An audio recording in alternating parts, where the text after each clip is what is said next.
बिस्मिल्लाहिर्रहमानिर्रहीम। अस्सलाम वालेकुम। उम्मीद है आप सब खैरियत से होंगे।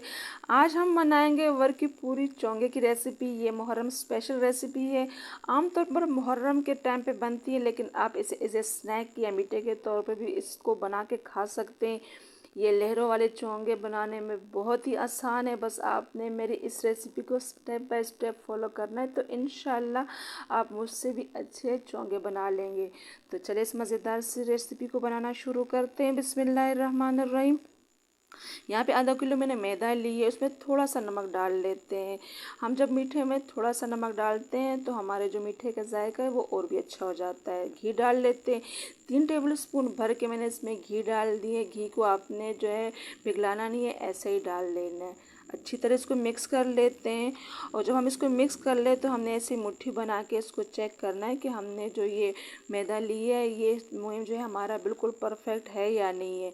तो जब ऐसे मुट्ठी बन जाए तो आप समझ जाएं कि हमारा जो ये मुहिम है ये बिल्कुल परफेक्ट है। अब इसको गूंद लेते हैं। तो मैं इसको पानी से गूंद रही हूँ, आप इसको दूध से भी गूंद सकते हैं, लेकिन दूध से ये होता है कि आपने इसको 2-3 दिन में ख़त्म करना, क्योंकि ये फिर ख़राब हो जाते हैं। और पानी से जब हम इसको गूंदते हैं तो ये 10-15 दिन तक चल जाती है। आप इसको स्टोर करके खा सकते हैं। तो बस इसको हमने जो है जैसे पूरी के लिए हम आटा गूंदते हैं वैसे ही गूंदना है, ना बहुत ज़्यादा सख्त ना बहुत ज़्यादा नरम। तो हमारा आटा जो अच्छी खासा 5-6 मिनट गूंदने के बाद तैयार है। अब इसको साइड पे रख देते हैं।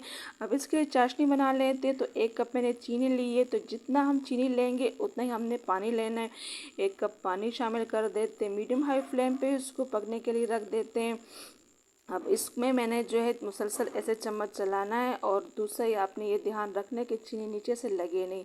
3 बड़े इलायची मैंने इसमें शामिल की, थोड़ा सा मैंने इसको खोल के डाल दिए और फ्लेम को मैंने थोड़ा स्लो कर दिए। तो अच्छी तरह हमने इसको पका लेना। अब आपने इसको चाशनी में थोड़ा सा आपने चिपचिपा लेके आना है। ना 1 तार की चाशनी बनानी है ना 2 तार की, बस हमारी चाशनी में थोड़ा सा चिपचिपा होना चाहिए। बस फ्लेम को बंद कर देते हैं और इसको साइड पे रख देते हैं। अब आटा हमारा जो है अच्छा खासा जो है वो तैयार हो चुका है। थोड़ा सा इसको दोबारा मल लेते हैं। अब इससे पेड़े बना लेते हैं। तो इस आटे को मैंने 2 हिस्सों में तकसीम किए। अब इसको बड़ा सा रोल बना लेते हैं, ताकि हमारी जो सारी जो है चोंगे वो एक ही साइज़ की बने। तो बस ऐसे इसको हमने रोल सा बनाना है और छुरी से इसको काट लेना है, बिल्कुल सेम एक जैसी। अगर हमारे जो पेड़े हैं वो छोटे बड़े होंगे तो हमारे चोंगे भी फिर एक साइज़ के नहीं बनेंगे। तो बस गोल पेड़ा बना लेते हैं। सबसे पहले आपने नॉर्मल पेड़ा बनाना है, जैसे हम छोटी रोटी के लिए बनाते हैं ना, वैसे ही जैसे फुल्की के लिए हम रोटी बनाते हैं उतना ही पेड़ा हमने लेना है और गोल गोल इसको बना लेना है। तो बस सारे पेड़ों को इसी तरह हमने बना लेना है। अब इसको जो है हमने बेलना है। तो थोड़ा सा मैदा डस्ट कर लेते हैं और बेलन से अच्छी तरह इसको बिल्कुल बारीक हमने बेलना है, ताकि ये जो हमारी रोटी है ये बिल्कुल एक ही साइज़ की हो, कहीं से बड़ी छोटी ना हो। अब इसको साइड पे रख देते हैं। दोबारा से हमने थोड़ा सा मैदा डस्ट कर लेना है और पेड़े को हमने बेल लेना है। तो जो पहले रोटी हमने बेल ली है तो उसके ऊपर हमने थोड़ा सा घी डाल लेना है और अच्छी तरह पूरी रोटी पे फैला देना है, ताकि कहीं से भी हमारे जो चोंगे वो एक दूसरे के साथ चिपके नहीं।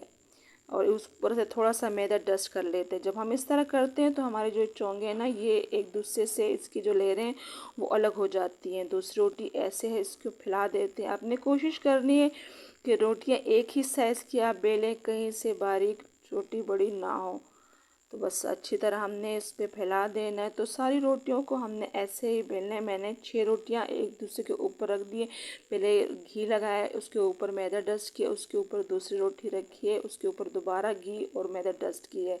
तो सारी रोटी को ऐसे ही हमने रख के थोड़ा सा दोबारा बेलना है नरम हाथ से, और बस इसको छुरी की मदद से ऐसे काट लेते हैं। सेम एक ही साइज़ के तकरीबन 1-1.5 इंच की हमने ये जो है इसकी चौड़ाई जो है वो काटनी है। तो लंबाई जितनी रोटी आपने बेली उतनी बनेगी, लेकिन चौड़ाई आपने बहुत ज़्यादा नहीं रखनी। तो बस हमने सारे को ऐसे काट लिए। जो सबसे पहले वाली होती है ज़रा छोटी होती है, तो आपने इसको ऐसे खींच लेना है और इसको ऐसे दबा दबा के फोल्ड करते जाना है, ताकि हमारी ये जो परतें हैं ना हमारी वर की चोंगे की ये अच्छी तरह निकल आए। बस जो निचले वाला हिस्सा रह गया ना, इसको हमने ऐसे ही नीचे दबा के फोल्ड करना है और ऊपर से ऐसे दबा देना है। बस अच्छी तरह इसको हमने दबा देना और इसको साइड पे रख देते हैं। दोबारा वही अमल दोहराएंगे। ऐसे ही हमने जो थोड़ा सा इसको खींच लेना और दबा दबा के इसको फोल्ड करते जाना है, ताकि हमारे जो इधर की पूरी चोंगे की ये जो लेयर है ना, अच्छी तरह जब हम इसको फ्राई करें तो ये अच्छी तरह खुल के निकल आए। तो निचले वाला जो हिस्सा है इसको ऐसे ही हमने दबा देना है ताकि ये फ्राई हो तो ये निकले नहीं। और सारे पेड़ों को इसी तरह तैयार कर लेते हैं और फिर इसको हमने जो है बेलना है। इसको रखना नहीं है, बस बेलना है। और आप इसको थोड़ा सा मैदा भी डस्ट कर सकते हैं, लेकिन मैंने थोड़ा सा बस ऐसे ही इसको घी लगाया और बेल लिया है। तो बड़े साइज़ का ना मैंने इसको बेला है, ना छोटे साइज़ का, दरमियाने साइज़ में मैंने चोंगे तैयार किए। आपको जो भी साइज़ पसंद हो, लेकिन बस आपने ख़ास ये ध्यान रखना है कि बिल्कुल बारीक इसको नहीं करना। अगर बहुत ज़्यादा बारीक कर लिया आपने तो ये इसके जो लेयर है ना, ये सही तरह फिर खुलती नहीं है। तो बस इस सारी रोटियों को हमने ऐसे ही बेल ली है। अब इसको फ्राई कर लेते हैं। तो मैंने यहाँ पे तेल लिया, आप घी भी ले सकते। बिल्कुल मीडियम हाई फ्लेम पे हमने इसको गरम करना है और इसमें एक चोंगा डाल लेना है। आप इसमें 2-3 भी डाल सकते हैं, जितना आपका बड़ा बर्तन होगा उस हिसाब से इसमें डाल सकते हैं, लेकिन मैं एक एक करके मैंने इसको फ्राई किया है।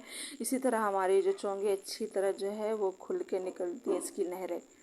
बस अब आप देख सकते हैं कि जैसे ये फ्राई होना शुरू हो चुका है तो ये ऊपर आ चुका है। तो बस आपने ऐसे गरम गरम तेल इसके ऊपर डालना है ताकि ऊपरी वाले हिस्से की भी अच्छी तरह जो लहरें हैं वो खुल के निकल आएँ। बस थोड़ा सा हल्का सा कलर आ जाए गोल्डन कलर का तो आपने इसकी साइड चेंज करना है। बहुत ज़्यादा डार्क कलर इसका नहीं करना। हल्का सा गोल्डन कलर आने पर आपने इसकी साइड चेंज कर लेना है। और दूसरी साइड का भी थोड़ा सा गोल्डन कलर आ जाए तो आपने इस तेल से इसको निकाल लेना है। अगर ज़्यादा डार्क कलर आपको पसंद हो तो आप थोड़ा सा जो फ्लेम है उसको तेज़ भी कर सकते हैं। तो अल्हम्दुलिल्लाह बिल्कुल परफेक्ट हमारे जो चोंगा है वो तैयार हो चुका है और लहरें आप देख सकते हैं अल्हम्दुलिल्लाह बिल्कुल परफेक्ट तैयार हुई है। तो जैसे हम इसको निकाल लेते हैं तो जो चाशनी हमने बनाई है उसको मैं थोड़ा सा गर्म कर दिया था, क्योंकि वो ठंडा हो गया था। तो थोड़ा सा निम गर्म हो तो हमने इसमें इस चोंगे को डाल लेना है। वो बस आपने इसको रखना नहीं है, बस जैसे रख लें तो इसकी साइड चेंज कर लिए। चंद सेकंड के लिए आपने इसको रखना है। अगर ज़्यादा रखेंगे तो इसके अंदर सारी चाशनी चली जाती है तो ये बहुत ज़्यादा फिर मीठा हो जाता है। तो बस ऐसे ही एक साइड चेंज की और दूसरी और पर इसको बस निकाल देना है। तो सारे चोंगों को हमने इसी तरीके से फ्राई करना है और इसी तरह चाशनी में रख लेना है जितने भी आप बना रहे हैं। तो बस तरीका सेम आपने यही फॉलो करना है। तो बस हमारे जो सारे चोंगे अच्छी तरह अल्हम्दुलिल्लाह तैयार हो चुके हैं। उस ऊपर से थोड़ा सा खसखस छिड़क देंगे और थोड़ा सा जो हमने इस पे कोपरा जो है वो बारीक काट के डाल दिया। थोड़ा सा ड्राई फ्रूट अगर आप ना भी डालना चाहें तो आप इसको स्किप कर सकते हैं, इसके बगैर भी डालें। तो आप देख सकते हैं कि एकदम हमारे जो चोंगे सॉफ्ट जूसी और करारे तैयार हुए हैं। माशाल्लाह कितने ज़बरदस्त तैयार हुए। लहरें इसकी अलग अलग हैं। अगर आप भी मेरे तरीके से ऐसे ही बनाओगे तो आपके भी इंशाल्लाह ऐसे ही तैयार होंगे। अगर आप पहली दफ़ा भी बनाओगे ना तो इंशाल्लाह ऐसे ही परफेक्ट बना लोगे। तो अब इसको मैं तोड़ के भी दिखाना चाहूँगी कि कैसे हमारे जो है लहरें तैयार हुई हैं और कितना अंदर से जूसी है। इसमें हमने चाशनी ज़्यादा अंदर तक नहीं डाली, क्योंकि बहुत ज़्यादा मीठा हो जाता है, फिर खाने के लिए दिल नहीं करता। तो बस हमने थोड़े से चाशनी इसके ऊपर लगा दी है और बस हमने इसको बिल्कुल परफेक्ट तैयार की है। तो ज़रूर ट्राई करें और अपना फीडबैक मेरे साथ ज़रूर शेयर करें कि आज की रेसिपी आपको कैसे लगी। अगर आपने ये रेसिपी बनाई है तो आपसे कैसे बनी है। तो उम्मीद है कि आज की ये वीडियो आपको अच्छी लगी हो। अगर अच्छी लगी है तो वीडियो को लाइक और शेयर करना ना भूलें।